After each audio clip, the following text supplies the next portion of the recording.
Hello everyone, আবারও একটি নতুন ব্লগ ভিডিওতে আপনাদের সকলকে জানাই স্বাগত। আর আজ আমি আপনাদের নিয়ে যাব একটি সুন্দর দুর্গা মন্দিরে, যেটা আমাদের কলকাতাতেই অবস্থিত। তো সেখানে আপনারা কিভাবে যাবেন, তো পুরো ভিডিওটা দেখতে থাকুন।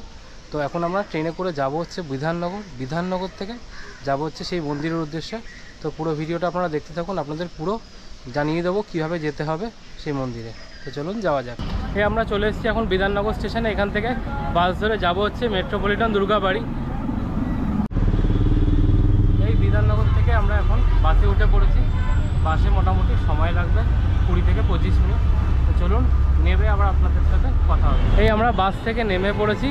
বাসে ভাড়া নিল হচ্ছে 12 টাকা করে।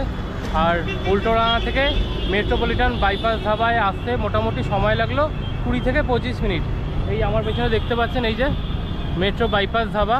আপনাদের ওই পারে নামাবে, ঠিক আছে? ওই পার থেকে এই পাশে চলে আসবেন। এই যে মেট্রো বাইপাস ধাবা, এইটা হচ্ছে ল্যান্ডমার্ক, দেখে নিন। এই যে মেট্রো বাইপাস ধাবা, এইখানে আপনাদের আসতে হবে। এবার এখান থেকে ডান দিক দিয়ে কিছুটা গেলেই হচ্ছে মন্দির। তো চলুন এখন আমরা মন্দিরের দিকে যাই। এই হচ্ছে দেখুন বাইপাস ধাবা। এই বাইপাস ধাবার রাস্তা ধরেই আপনাদের যেতে হবে। এই ডান দিকে যে রাস্তাটা যাচ্ছে এই রাস্তা ধরেই কিছুটা যেতে হবে। তো চলুন যাওয়া যাক। আমরা চলে এসেছি একদম মেট্রোপলিটন দুর্গাবাড়ির সামনে। এই যে দেখতে পাচ্ছেন আমার পেছনে, এই হচ্ছে দুর্গাবাড়ি। এইখানে আপনাদের নিয়ে যাব, পুরো মন্দিরটা ঘুরিয়ে দেখাবো। আর সন্ধ্যের সময়ও মন্দিরটা যখন লাইট জ্বলে ওঠে তখন কিন্তু আরও সুন্দর লাগে, সেই সবগুলো সব কিছু দেখাবো আস্তে আস্তে। তো এই মন্দিরে আপনারা কিভাবে আসবেন তার বিষয়ে আমি কয়েকটা কথা বলে রাখি। আপনারা যদি শিয়ালদা থেকে আসতে চান, শিয়ালদা থেকে চলে আসবেন ট্রেনে করে বিধাননগর থেকে কিন্তু অজস্র বাস আছে। রুবি বা হচ্ছে গড়িয়াগামী যে বাসগুলো রয়েছে সেই বাসে করে কিন্তু আরামসে চলে আসতে পারেন। এছাড়াও যদি আপনারা হাওড়া থেকে আসেন, হাওড়া থেকেও শিয়ালদা চলে আসবেন, বা হাওড়া থেকে যদি কোনো রুবির ডাইরেক্ট বাস পান তো সেই বাসে করেও চলে আসতে পারেন মেট্রোপলিটন বাইপাস ধাবা। আপনাদের নামতে হবে কিন্তু মেট্রোপলিটন বাইপাস ধাবা। তো চলে এসেছি আমরা এখন। তো চলুন এখন মন্দিরের ভেতরে যাই, মন্দির দর্শন করি আর আপনাদেরকেও দেখাবো। এই হচ্ছে দেখুন মেট্রোপলিটন দুর্গাবাড়ি। আর মন্দিরে ঢোকার আগেই এখানে দেখুন কি সুন্দর বেশ ফুল গাছ দিয়ে বেশ সাজানো, বেশ ব্যাপারটা খুব সুন্দর লাগছে। আর মন্দিরে ঢোকার ডান দিকে বা বাঁ দিকে দুদিকেই রয়েছে এরকম শু রাখার জায়গা। আর এই মন্দিরের এখানে কিন্তু একটা জিনিস আমার খুব ভালো লাগলো, এখানে এই যে জুতো রাখার যে জায়গাটি রয়েছে এখানে কিন্তু কোনো টাকা লাগে না। আপনারা এখানে কিন্তু জুতো রেখে মন্দিরে চলে যেতে পারবেন। এই হচ্ছে দেখুন মন্দিরের গেট। আর এই মন্দিরের গেট থেকে এরকম সোজা ঢুকলেই এখানে দেখতে পারবেন পরপর সারি দিয়ে বেশ অনেকগুলো ফুলের গাছ রয়েছে। আর এই পাশ দিয়ে একটা রাস্তা উঠে গেছে মন্দিরে যাওয়ার জন্য, আরও এই পাশটার একটা দিয়ে রাস্তা উঠে গেছে। তো চলুন ওপরে যাওয়া যাক।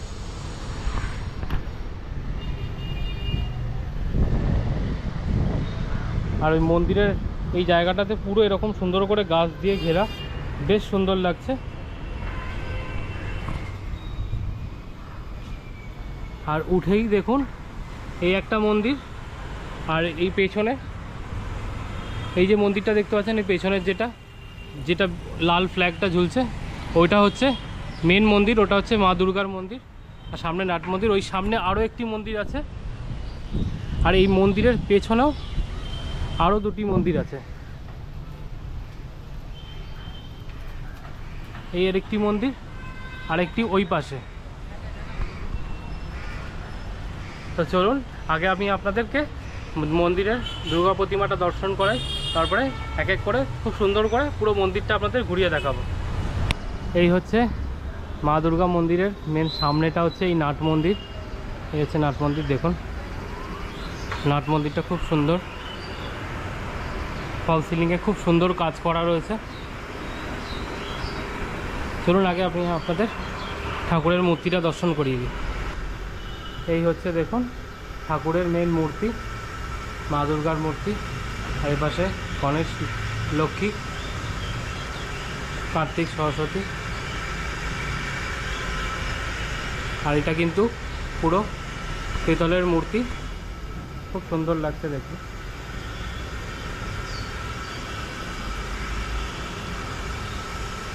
পুজোর আগেই মোটামুটি মা দুর্গার দর্শন হয়ে গেল, বেশ ভালো লাগছে।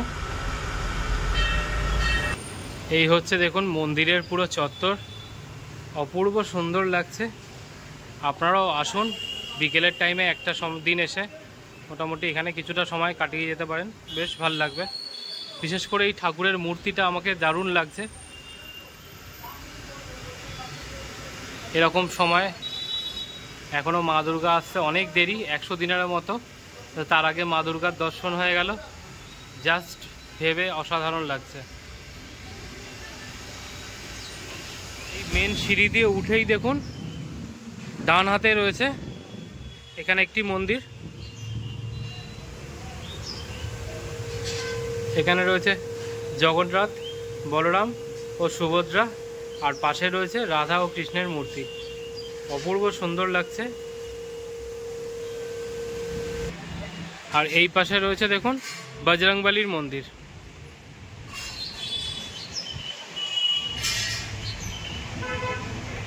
অপূর্ব সুন্দর মূর্তি।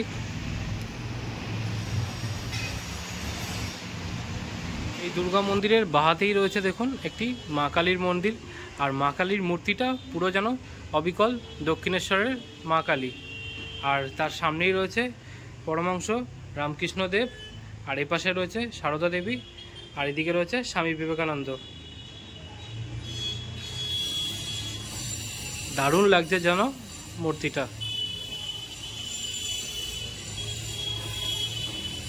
আর এই দুর্গা মন্দিরের ডান হাতেই রয়েছে দেখুন ভোলেনাথের মূর্তি। প্রত্যেকটা মন্দিরের চূড়াই কিন্তু একই রকম, মানে চূড়াগুলোকে আর কি হচ্ছে পদ্ম ফুলের আকার দেওয়া হয়েছে, মানে পদ্ম ফুলই বানানো হয়েছে। বেশ ব্যাপারটা খুব সুন্দর লাগছে দেখতে। আর এই হচ্ছে ভোলে বাবার মূর্তি। এই মন্দিরের মাঝখানে যে চূড়াটি দেখতে পাচ্ছেন এটি হচ্ছে মা দুর্গার মন্দির, আর তার আশেপাশে টোটাল আরও চারটি মন্দির রয়েছে, সেগুলো আমি আপনাদেরকে দেখালাম। আর প্রত্যেকটা মন্দিরের চূড়ায় কিন্তু রয়েছে দেখুন পদ্ম ফুল, যা দেখতে কিন্তু অপূর্ব সুন্দর লাগছে। এটাই আর কিছুক্ষণ পরে সন্ধ্যা হয়ে গেলে যখন লাইটগুলো জ্বলে উঠবে আরও সুন্দর লাগবে, সেটাও আমি আপনাদেরকে দেখাবো। দেখুন মন্দির, আর এই মন্দিরের পাশেই দেখুন একটি ঝিল রয়েছে। এই পাশে মন্দিরের দুই সাইডে ঝিল আছে, এই একটা ঝিল দেখুন। বিকেলের দিক করে যদি আপনারা আসেন এখানটা কিন্তু খুব সুন্দর লাগছে, দারুণ হাওয়া বইছে, বেশ ভালো লাগছে। আর এই পাশে দেখুন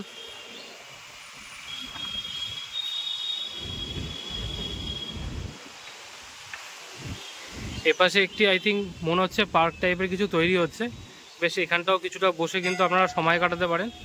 আর এই পাশেও দেখুন আরও একটি ঝিল মতো রয়েছে, চলুন ওটাও আপনাদেরকে দেখিয়ে দিই।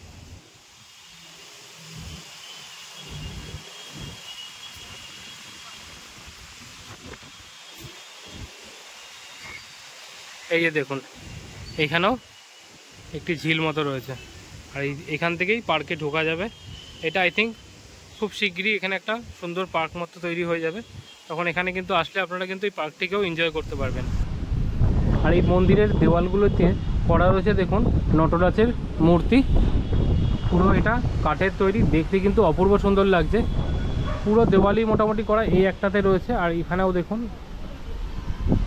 এখানেও রয়েছে করা।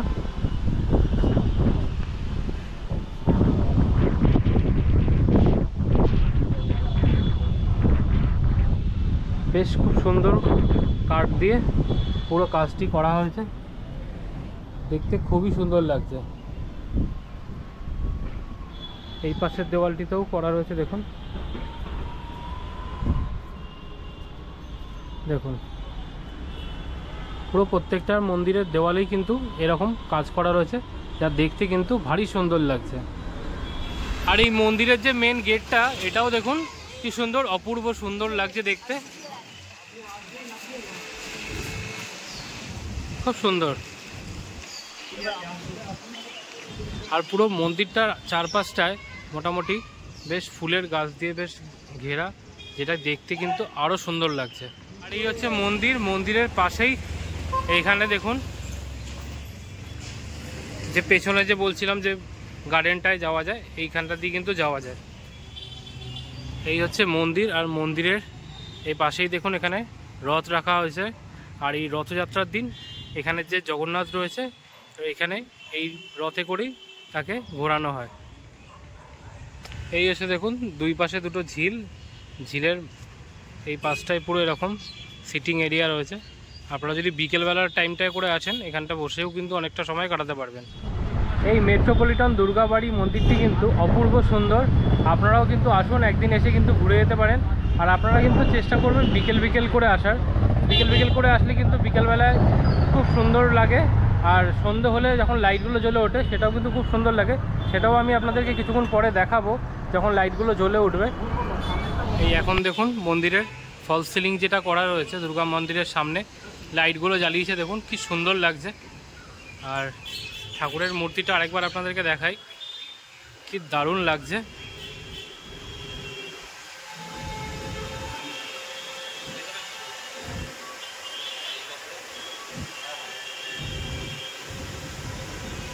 মন্দিরের পাশেই যে ঝিলটা ছিল আপনাদের দেখিয়েছিলাম, এখন মোটামুটি দেখুন সন্ধ্যা হয়ে গেছে। আর ওই ঝিলের মধ্যেই মাঝখানেই ঝর্ণা চালু করেছে, আর সাথে লাইট জ্বলছে, এই করছে, কালার চেঞ্জ করছে, যেটা কিন্তু দেখতে অপূর্ব সুন্দর লাগছে। তাই জন্যই আমি আপনাদেরকে বলছিলাম যে একটু বিকেল করে আসবেন, তাহলে মন্দিরটা কিন্তু দেখতে খুব সুন্দর লাগে।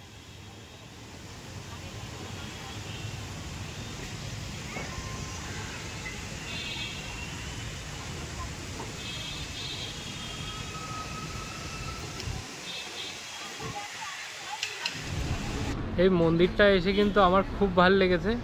এই অসময়ে দুর্গা ঠাকুর দর্শন করা আমার খুব ভালো লেগেছে। তাই আমি আপনাদেরকেও সাজেস্ট করব আপনারাও আসুন, এরকম বিকেল করে আসুন, এসে মন্দিরটি দর্শন করুন। আর কিছুক্ষণ পরেই সন্ধ্যা আরতি হবে, সেটাও আমি আপনাদেরকে দেখাবো। খুব সুন্দর লাগছে, আপনারাও আসুন, ঘুরে যান। এই এখন সন্ধ্যা আরতির সময় হয়েছে, দেখুন।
এই আমাদের মেট্রোপলিটন দুর্গাবাড়ি মন্দির ঘুরে দেখা হয়ে গেল।